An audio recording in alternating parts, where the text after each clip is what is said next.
Ukraine ইস্যুতে আলোচনা করতে আমাদের সঙ্গে যুক্ত হচ্ছেন চট্টগ্রাম বিশ্ববিদ্যালয়ের আন্তর্জাতিক সম্পর্ক বিভাগের অধ্যাপক ডক্টর ফরিদুল আলম। স্বাগত আপনাকে। আমি প্রথমেই যে প্রশ্নটি করতে চাচ্ছি যে পুতিন ট্রাম্পের বৈঠক বাতিল হওয়ায় যুক্তরাষ্ট্র ও রাশিয়ার সম্পর্ক কি আরও শীতল হতে পারে কিনা এবং দুদেশের কূটনৈতিক সম্পর্ক এখন কোন দিকে যাবে? আপনাকে ধন্যবাদ। একটি কথা কয়েকদিন আগেও বেশ সবার মধ্যে একটি ছিল যে ট্রাম্প আবারও দ্বিতীয়বারের বান্ডেল থাকলে প্রতি সেনমানিতে টাকা বাঁচবে। বিকাশ সেনমানি বান্ডেল কিনে জিতুন প্রতি লেনদেনে। মতো ভ্লাদিমির পুতিনের সঙ্গে বৈঠক করতে যাচ্ছেন, যে বৈঠকটি হওয়ার কথা ছিল হাঙ্গেরির বুদাপেস্টে। এবং এই বৈঠক থেকে ধারণা করা হচ্ছিল যে আলাস্কা এর বৈঠক হয়েছিল দুই নেতার মধ্যে, সেই বৈঠকের পরে এই বৈঠক থেকে কাঙ্ক্ষিত অগ্রগতি আসতে পারে। কিন্তু আমরা সাম্প্রতিক সময়ে যে বিষয়টি দেখতে পাচ্ছি সেটি হলো ভ্লাদিমির পুতিনের সাথে ডোনাল্ড ট্রাম্প গত 16 তারিখে অনেকক্ষণ সময় ধরে টেলিফোনে যে কথাবার্তা বলেছেন, টেলিফোনে কথাবার্তা বলার পরেও যদিও বুদাপেস্টের বৈঠকের বিষয়ে তিনি একমত হয়েছেন, কিন্তু সাম্প্রতিক সময়ে দুই পররাষ্ট্রমন্ত্রীর মধ্যে যখন কথাবার্তা হলো, ডোনাল্ড ট্রাম্প তখন বুঝতে পারলেন যে ভ্লাদিমির পুতিন আসলে যে ইউক্রেনের যে ভূখণ্ডগুলো দখল করে নিয়েছেন সেই ভূখণ্ডগুলো ছেড়ে যাওয়ার ব্যাপারে খুব অনড় ভূমিকায় রয়েছেন।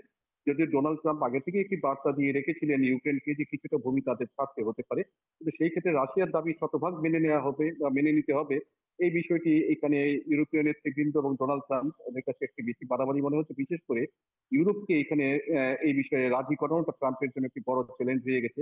এখানে শুধুমাত্র ভ্লাদিমির পুতিন আর ডোনাল্ড ট্রাম্পের মধ্যে বৈঠক করলে তো হবে না, পুরো বিষয়টি ইউরোপকে এবং সর্বোপরি ইউক্রেনকে মেনে নিতে হবে। সুতরাং এখানে ইউক্রেনের মধ্যেও যে অনমনীয় একটা মনোভাব রয়েছে যে সমস্ত কিছুই যা রাশিয়া দাবি করছে সবকিছু ছেড়ে দিতে হবে, এটি কোনো কূটনৈতিক বিষয় হলো না। এবং এই বৈঠক যেটি হচ্ছে, ট্রাম্প বলে দিলেন যে এই বৈঠকের মধ্যে যেহেতু কোনো সমঝোতার আশা নাই, সুতরাং এটি অযথা সময় ক্ষেপণ ছাড়া কিছু না। সুতরাং এইখান থেকে ধরেই নেওয়া যাচ্ছে যে মার্কিন যুক্তরাষ্ট্রের সাথে বা ট্রাম্পের সাথে পুতিনের একটি সম্পর্কের শীতলতা সেটি সৃষ্টি হচ্ছে। এবং এটিকে আরো কতগুলো বিষয় আছে, যেমন সাম্প্রতিক সময়ে রাশিয়া সাথে যে তেল ক্রয় সংক্রান্ত বিষয় নিয়ে ভারতকে মার্কিন প্রেসিডেন্ট চেষ্টা করছেন যে রাজি করানোর জন্য, যে ভারত যেন রাশিয়া থেকে তেল না কিনে, সেই ক্ষেত্রে আরো চাপের মধ্যে পড়তে হবে। বিকল্প একটি চাপের বিষয়টিও মার্কিন যুক্তরাষ্ট্রের পক্ষ থেকে ডক্টর বিবেচনাধীন ফরিদুল রয়েছে আলম, এই যুদ্ধ। ট্রাম্প বলেছেন মস্কোর বিরোধিতার কারণেই যুদ্ধবিরতি হচ্ছে না, শান্তি প্রক্রিয়ায় কি আসল বাধা তাহলে তারাই? এটি যদি ট্রাম্প বলে থাকেন, ট্রাম্প তো কখনো বলবেন না যে এই বিরোধিতা মস্কোর কারণে বা ইউরোপের কারণে বা মার্কিন যুক্তরাষ্ট্রের কারণে। তারা তো নিজেদের দোষটুকু বলবেন না, কাজে স্বাভাবিকভাবেই তারা মস্কোর বিষয়টিকে তারা সামনের দিকে তুলে নিয়ে আসবেন। তবে আমাদের যদি একটু পেছন দিকে ফিরতে হয়, তাহলে এটাও আমাদের বোঝার অবকাশ রয়েছে যে যুদ্ধটা শুরু হয়েছে কি করে। এই যুদ্ধটি ওদের শুরুই হতো না। যে যুদ্ধ শুরু হয়ে গেছে সেখানে মস্কোর যে দাবি রয়েছে, সেই দাবির পেছনে কিছু যৌক্তিক কারণ রয়েছে, যে তারা এই যুদ্ধে গত প্রায় 3.5 বছর ধরে যে ইনভলভ রয়েছে, তাদের যে পরিমাণ লোকবল ক্ষয় হয়েছে, অর্থ অপচয় হয়েছে, সুতরাং সঙ্গতের কারণে তারা এই যুদ্ধে কোনো না কোনো ভাবে তারা নিজেরা যেন তাদের সন্তুষ্টির জায়গাটুকু থাকে সেটিকে অ্যাচিভ করতে চাইবেন।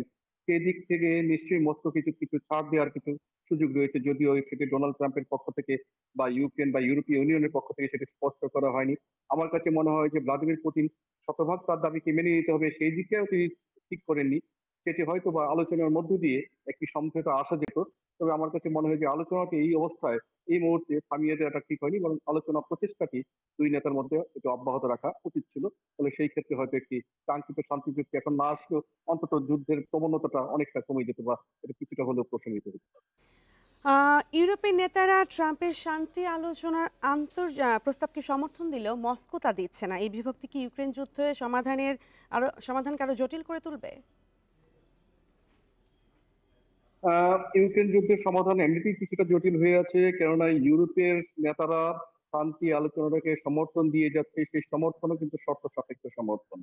সেখানে তারা কিন্তু বারবার করে যেটি বলছে যে রাশিয়াকে এটা মেনে নিতে হবে যে ইউক্রেনের শান্তিরক্ষী মোতায়েন থাকতে হবে ইউরোপের পক্ষ থেকে, এবং ইউক্রেন তার কোনো ভূমিকা ছাড়বে না, ইত্যাদি কতগুলো বিষয় রয়েছে। সুতরাং রাশিয়া কিভাবে সমর্থন দেয় সেই রকম একটি বিষয় কিন্তু এখানে বিবেচনা করার বিষয় রয়েছে। রাশিয়া যদি এই শান্তি আলোচনায় আসতে না চায়, তাহলে এটি একটি বোঝার অবকাশ রয়েছে রাশিয়া কেন আসতে চাইছে না। এখানে দুই পক্ষের মধ্যে আসলে অবিশ্বাসের জায়গা বা আস্থাহীনতার জায়গাটি কোন জায়গায়। সুতরাং মনে করি যে এই যে যুদ্ধ, সেই যুদ্ধ এক সময় শেষ হবে, এটি যেন আরো ভয়াবহ ধ্বংসযজ্ঞ ডেকে নিয়ে আসতে না পারে ইউক্রেনের জন্য এবং রাশিয়ার জন্য, সেই শুধু পশ্চিমা বিশ্বের জন্য। সেই বিষয়টিকে মাথায় রেখে যে কথাটা আমি আগের প্রশ্নের উত্তরেও যেটি বলেছি, যে আলোচনাটি অব্যাহত থাকতে পারতো এবং এই আলোচনাটি আরেকটু ব্যাপকাংশে হতে পারতো।